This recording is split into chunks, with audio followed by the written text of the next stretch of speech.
নমস্কাৰ বন্ধুসকল, Assamese everything YouTube চেনেলটোলৈ স্বাগতম জনাইছোঁ।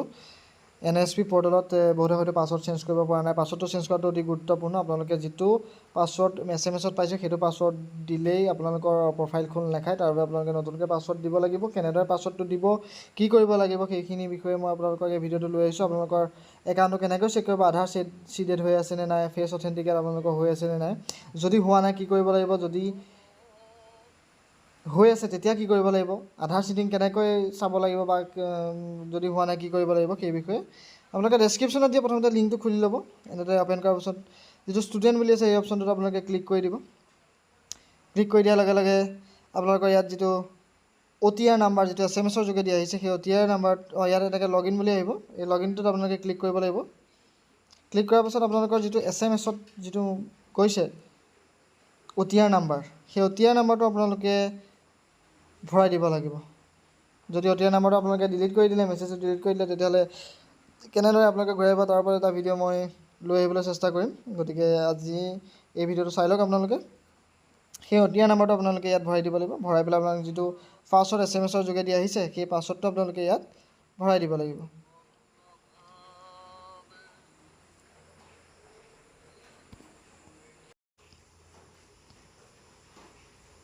এইটো যিটো আপোনালোকৰ OTR নাম্বাৰ, সেই OTR নাম্বাৰটো এনেদৰে আপোনালোকে ভৰাই দিব।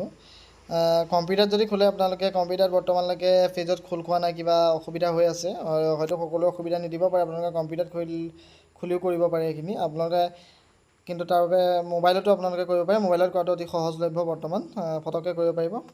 তাৰপিছত আপোনালোকে এইটো পাছৱৰ্ড দি কেপচাটো প্ৰয়োগ কৰাৰ পাছত এনেদৰে এটা পেজ পাব, য'ত আপোনালোকে যিটো কাৰেণ্ট পাছৱৰ্ড SMS-ত যিটো পাছৱৰ্ড আপোনালোকৰ আহিছিলে সেইটো আপোনালোকে ভৰাব লাগিব। আৰু তাৰপিছত আপোনালোকে এটা পাছৱৰ্ড ভৰাব লাগিব, য'ত আপোনালোকৰ এটা স্পেচিয়েল কি আৰু ৱৰ্ড আৰু নাম্বাৰ থাকিব লাগিব। ৱৰ্ডৰ প্ৰথম এটা আখৰ কেপিটেলত থাকিব লাগিব, তাৰপিছত আপোনালোকে নাম্বাৰ দিব লাগিব আৰু এটা স্পেচিয়েল কেৰেক্টাৰ থাকিব লাগিব। সেইকেইটা দি দুবাৰ আপুনি নতুন পাছৱৰ্ডটো ভৰাব। ভৰাই পেলাই আপোনালোকে যিটো কেপচা, সেই কেপচা কোডটো আপোনালোকে ফিল আপ কৰি দিব লাগিব। আৰু এইটো অতি ইম্পৰ্টেণ্ট, এই ষ্টেপটো অতি ইম্পৰ্টেণ্ট, কিয়নো আপোনালোকে যেতিয়া OTR নাম্বাৰ ভৰাব, পাছৱৰ্ড ভৰাব, কেপচা কৰিব, কেপচা কৰাৰ পাছতে এই গোটেই পেজটো আহি যাব। এনেদৰে আপোনালোকৰ এই যিটো পেজ আছে সেই পেজটো আহি যাব।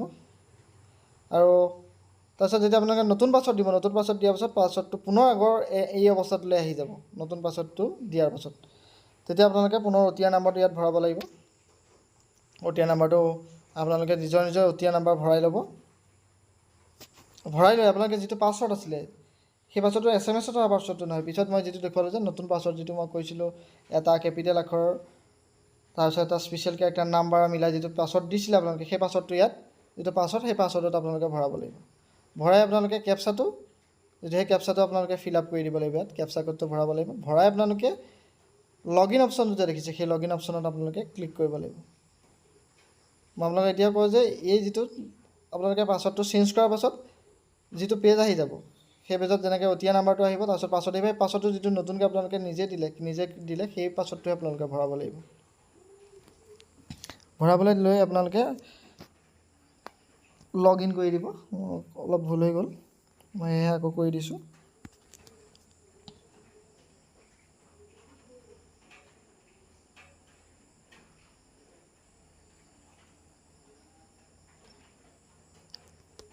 এনেদৰে আপোনালোকে নিজৰ কেপচাটো কৰি ল'ব। কেপচাটো যদি কিবা কাৰণত নাহে, আপোনালোকে যি কাষত থকা এৰ' চিনকেইটা আপোনালোকে ক্লিক কৰি দিলে পাছৱৰ্ডটো জেনেৰেট হৈ যাব। তাৰপিছত আপোনালোকে লগ ইন কৰি দিব।